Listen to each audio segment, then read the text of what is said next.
In the previous lecture, we have discussed about the operation of induction machine as a generator. And then we have discussed the torque speed characteristics of the induction machine as a motor as well as a generator, the second point. And third point was about the maximum torque extraction at different speeds. We have found that if we change the slip characteristics by changing the resistance of the rotor, then it is possible to extract maximum power at different speeds. And that is very important point. Why this is important? Because the wind speed is not constant. Therefore, whatever wind speed is, we need to extract the maximum power at that wind speed. And this is done by modifying the slip torque characteristics, that is by changing the rotor resistance, and that scheme is called as wound rotor induction machine. And we proved that wound rotor induction machine as a generator is much more useful, has more functionality as compared to the squirrel cage induction machine. Fine. Also, we have discussed about the grid connected and the standalone operation of the induction generator. Today, we will discuss that how the wind turbine is connected to the generator through gearbox, and take one example of the induction machine connected to the wind turbine to supply power from the wind to the grid.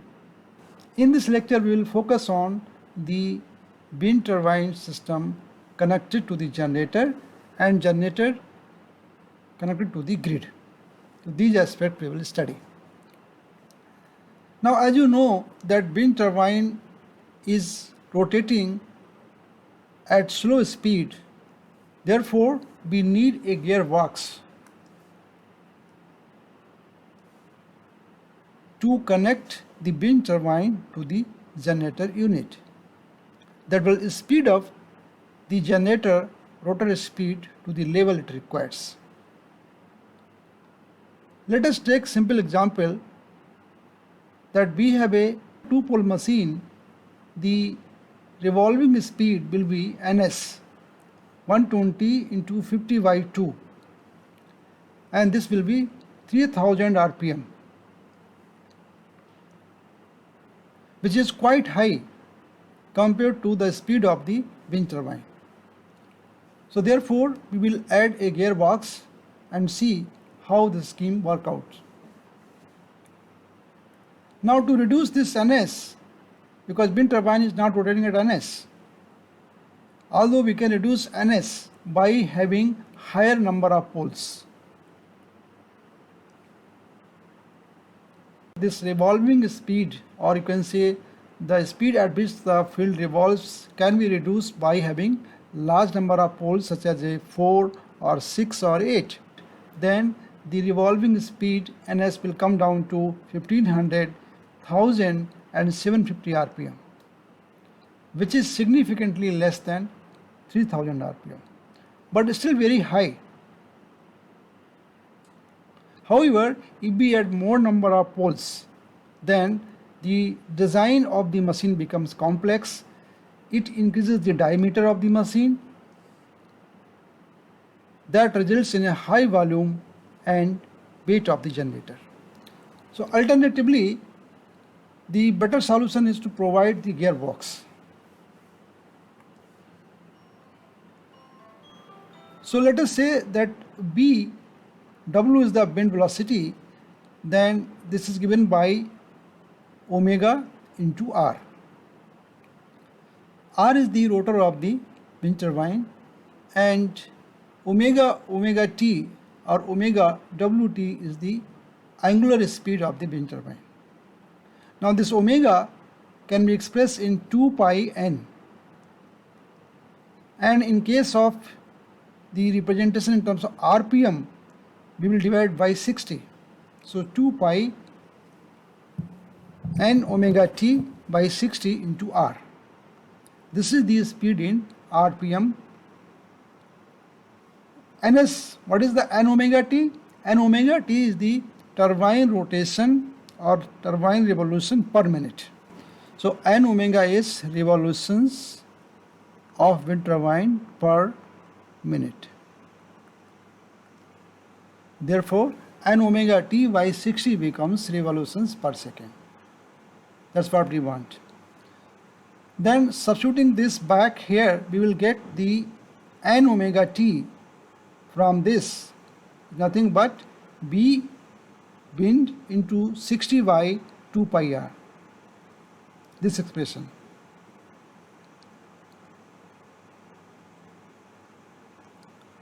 Now let us say that wind velocity is 4 meter per second on the lower side. Then we substitute these values in this expression. We will get as n wind turbine equals 4 into 60 by 2 pi into 1.2, and that becomes 31.83 rpm. Now you see the 30.83 rpm is far less than 3000 rpm, for which we have to design the gearbox. So we have to change 31.83 rpm to 3000 rpm by using the gearbox. The ratio will be 3000 by 32, close to 94 number of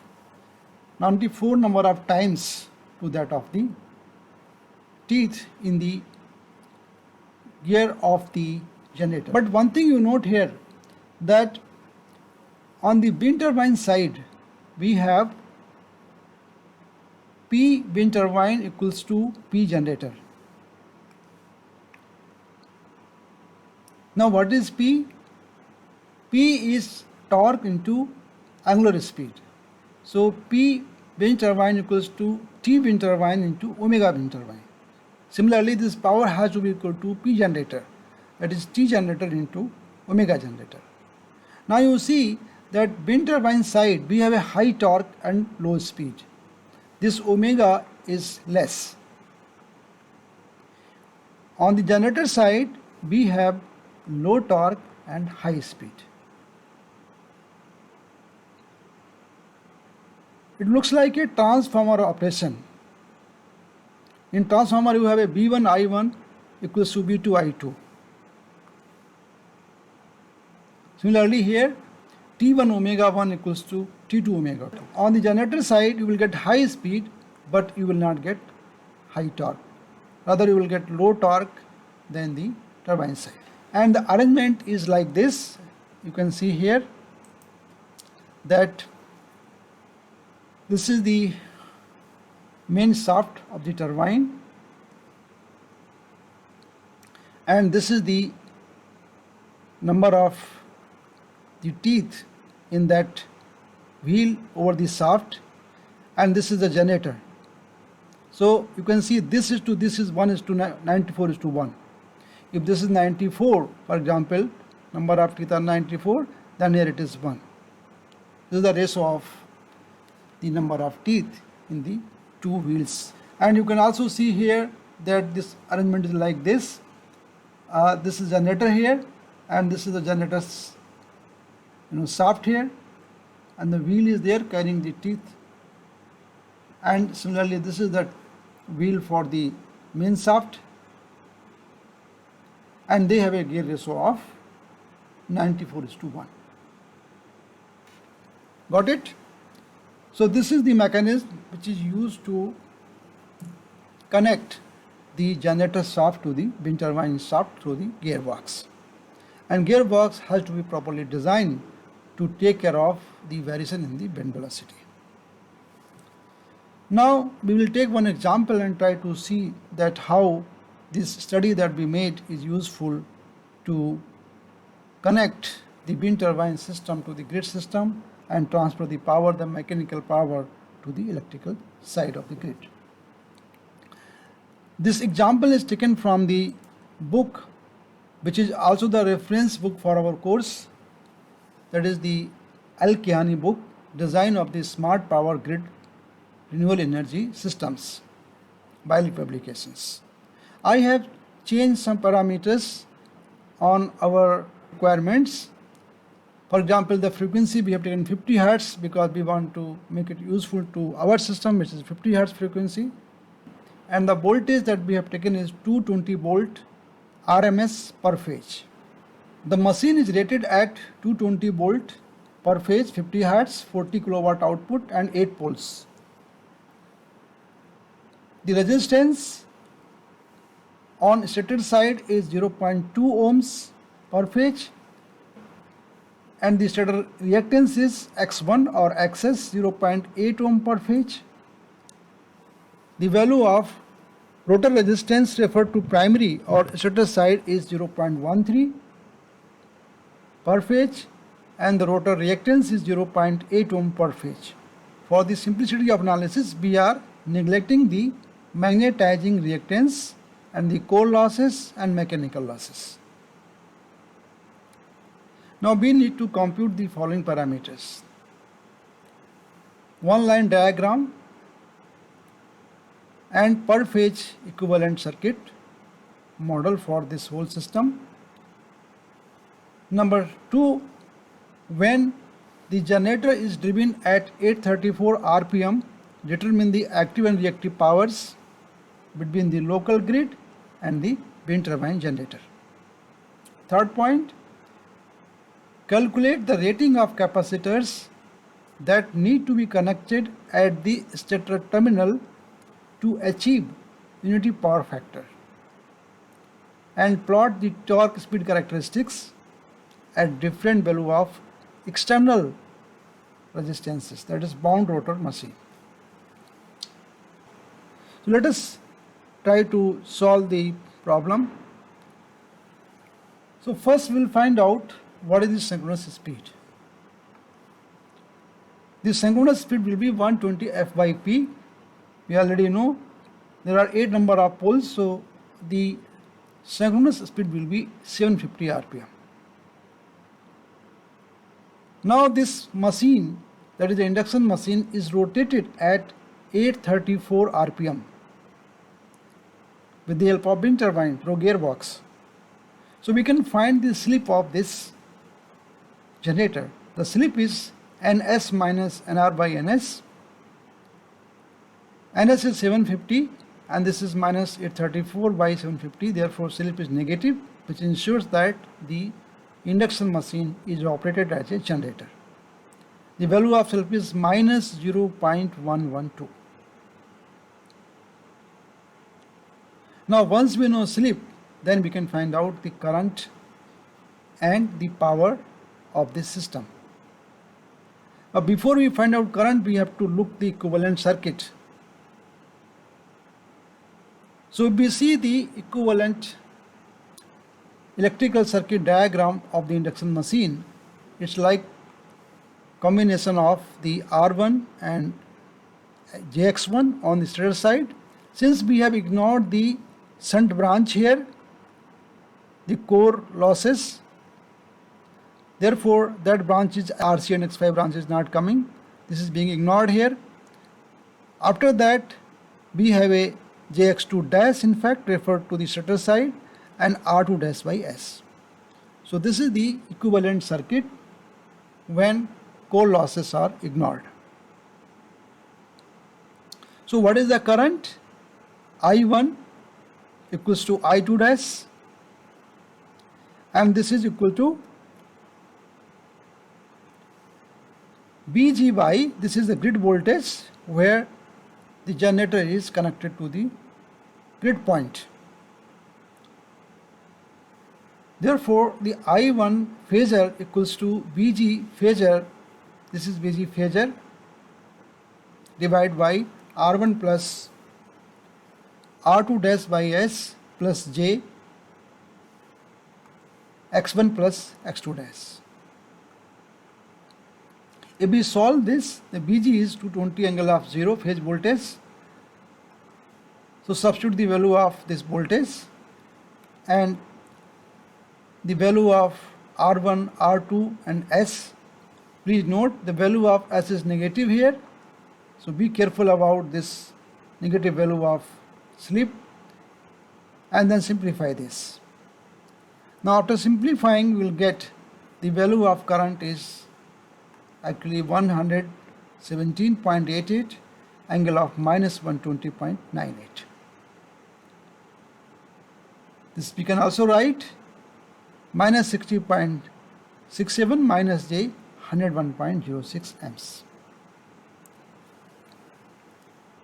Now this current is actually the current which is flowing from grid to the generator. The direction of current is this to this. So basically we are considering this machine as a motor mode, as if the machine is behaving like a motor. So this current is actually the current which flows from grid to the machine. So what will be the current that flows from machine to the grid? Of course it will be reverse, is it? So if I take this current as this current, then it will become minus I1. So minus I1 will be the current that will flow from the generator to the grid. And minus means basically 180 degree. Okay? So when I say minus, it is equivalent to operation of one angle of 180 degree. So here we can say that this is nothing but 117.88 angle of minus 120.98 degree and into one angle of, we can say, 180 degree. And this becomes 60.12 degree angle. So therefore the current from the generator to the grid is 117.88 and angle of 62.12 degree. In Cartesian form it is 60.67 and angle of 101.06. Now you can see that how it looks as a single line diagram. So if you look the right hand side and the left hand side figures, this is from the wind turbine point of view. So these are the blades of the wind turbine here, and this is the gearbox. The gearbox makes induction generator to rotate at 834 rpm, and NS of this generator is 750 rpm. This creates a negative slip because the induction machine is driven more than the synchronous speed. Then the output of the generator is given to the grid bus. So this is three-phase output, and this is interface with the main grid. This is the grid representation, and there could be a local load at this local grid. This is actually local grid.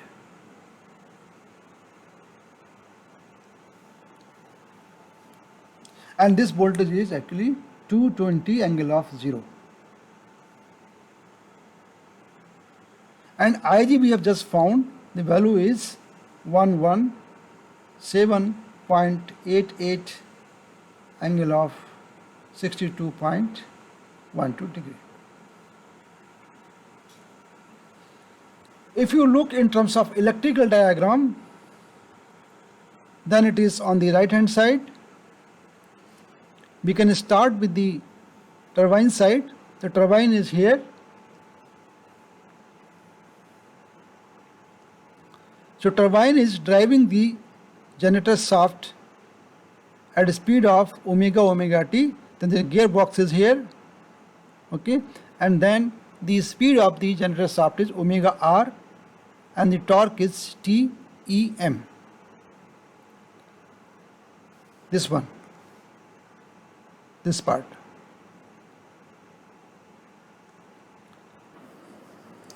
The equivalent circuit for the induction machine is shown on the right hand side. You can see from this figure that this is the grid voltage at this point, or this is the grid bus here, and then there is a induction machine on the right hand side of the circuit which is supplying the power Ig into the grid. The stator parameters are R1 and Jx1, and the rotor parameters are R2 dash and Jx2 dash. Now this part represents the power transferred from the wind turbine, because R2 dash by S is the actual resistance for the induction machine, and this can be written as R2 dash plus R2 dash 1 minus S by S. And last time we proved that this part represents the equivalent term to power transferred from stator to the rotor, or between the rotor and the stator. Actually, this is not equal to Pg. This is term equals to, if I multiply I1 square and into R2 dash 1 minus S by S, then this is equal to Pg, which is also equal to Pm, because here the mechanical losses are ignored. And if you look from the wind turbine side, this is the torque, this is the angular speed of the wind turbine, and there is a gearbox here. Through the gearbox, the T wind turbine and omega wind turbine are transferred to T Em and omega R, which are the torque on the generator and its angular speed, the speed of the rotor of the induction machine. And when you drive with this speed and with this torque, then due to negative slip, the voltage is induced through the rotor circuit, which is shown here, and this induced EMF or induced voltage equals to I1 into this resistance. And the power of this resistance, the power dissipated in this resistance, will represent the power transferred from the wind turbine to the rotor in the electrical form. Once we know the resistance component equivalent to the power, we can find out the voltage induced in the rotor circuit. This induced voltage is nothing but I generator into the resistance R2 dash 1 minus S by S. Because we are taking generator as a convention machine, so direction of current is taken as I generator here. There is a current going into the grid. Then we substitute the value of I generator as 117.88 here with the angle of 62.12 into 1 minus S divided by S into R2 dash, which is 0.13. So this becomes 151.01 angle of 62.12 degree volts. So what will be the power which is imparted to the generator from the wind turbine? Power imparted to the generator from the wind turbine will be S generator 3 into V generator or V induced into I generator. So this is B induced, equivalent to power transferred from the turbine to the generator. So just multiply 3 into the voltage into the current. This is current transpose 3BI conjugate. So angle will be negative here. Okay. So this angle goes away with this. We have only active power, that is the P 53.404 plus J0 kVA. So this forms the real power, that is the P generator. 53.404 is the real power and Q generator is 0. You can see here there is no question of reactive power right now, because the turbine is imparting the mechanical power to the rotor. Therefore, it is obvious that there is no reactive power at the level of the rotor. Of course, there will be reactive power after the rotor. Okay, so these are the powers. Now let us find out what is the power given to the grid. So for that we have to multiply with the grid voltage. Therefore the S grid is given by 3 into Vg into I generator conjugate, because current is same, as it is a series circuit. So 3 into 220 into 117.88 into an angle of minus 62.12. Simplifying this, we will get 36.38 kilowatt minus J 68.77 kilowatt. So there are now two components.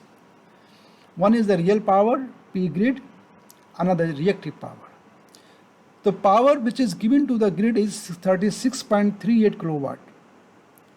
And if you remember, the power that is being imparted to the rotor is 53.40 kilowatt. So this makes the efficiency of 68.12. Where the remaining power is lost, it is lost in R1 and R2 dash as ohmic losses, and therefore 31.18% power is lost in the resistance of the rotor winding and the stator winding. Very interesting point is that the Q grid is minus 68.77. That means that the generator is consuming the reactive power of 68.77 kilowatt.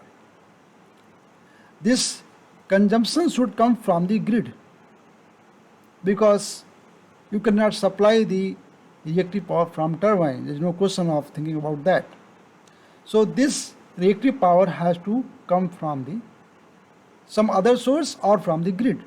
That's why induction generator is a problematic, because induction generators ask for the reactive power from the grid. So in the next point, there is one question that what must be the rating of capacitors that must be used at the terminal of the generator so that the power factor is unity. It actually means to say that what is the value of capacitance that must be added in shunt with the machine so that there is a unity power factor. So this part is solved in the next question, where we assume that there is Xc, the reactance of the capacitance Xc. So for that Xc, the reactive power will be 3 into Vg square by Xc, and this has to be equal to 68.77 power 3, as we have found here. Now solving this, Xc comes out to be 2.1113 ohms, and then we solve for C. The C comes out to be 1507.64 microfarad per phase. So we need to connect the capacitors of this value per phase, 1507.64 microfarad. Okay. So this is the third part of the problem, answer of the third part. The fourth one is about torque slip characteristic when the rotor resistance changes. Let us say that rotor resistance changes from 0.02, 0.75 in the steps of 0.25. That is basically 0, 0.25, 0.5 and 0.75. And we need to plot the torque speed characteristic for the different value of external rotor resistances. Now last time, if you remember, we already have derived the relationship for maximum torque, okay, or torque characteristic as a function of the slip. So you can use that expression to generate this characteristic by changing the value of rotor resistance R2 dash, and then by choosing the slip from 0 to -1.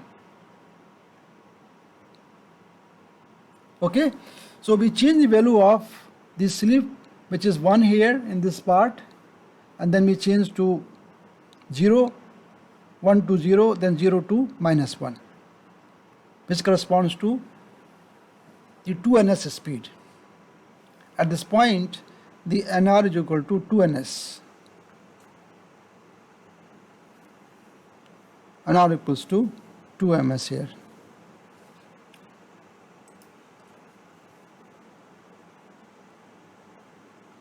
At this point, NR equals to ns, and here NR equals to 0. These are the rotor resistance values. This is 0, 0.25 here, this is for 0.5, this is 0.75. Okay, and this point is the point of the synchronous speed. I think somehow this line got shifted. Okay, and we can also observe there are two values of maximum torque. One is on this side, another is on this side. Now if we take the generator as a convention, then the value of maximum torque is this minus 3b squared by 2 omega s Re plus. You know, remember, it was plus and minus.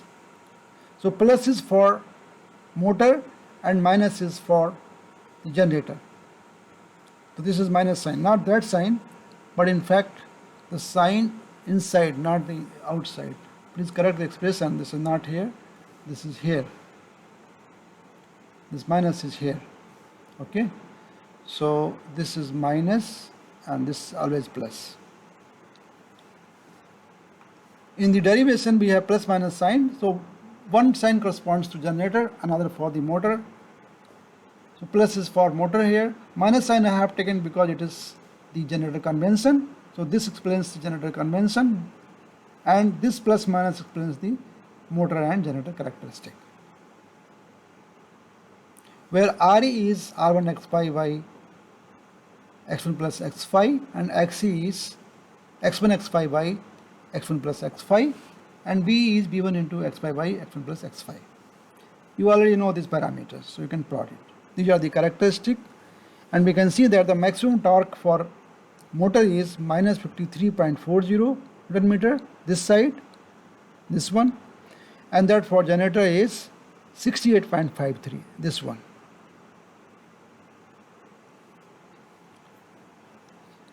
So these are the torque speed characteristic curves for different value of rotor resistance, and that shows that we can catch the maximum torque at different speeds by changing the value of R2 dash.